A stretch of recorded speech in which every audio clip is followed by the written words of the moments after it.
il y a quand même, je crois depuis un certain nombre d'années, une laïcisation.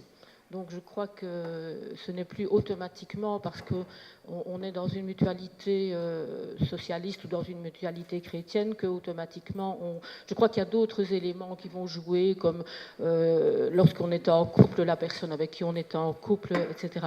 Mais je crois que ce qui est surtout important pour moi, c'est de rappeler cette notion justement de solidarité et de solidarité publique, qu'on a quand même souvent tendance un peu à opposer à la solidarité privée, qui est plutôt la solidarité familiale.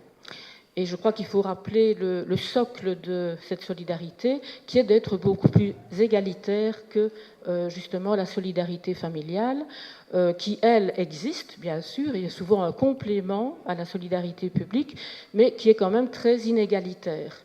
Du fait que d'une part, il y a des contingences démographiques. Les gens qui n'ont pas d'enfants, ils ne vont pas pouvoir compter sur leurs enfants pour les aider.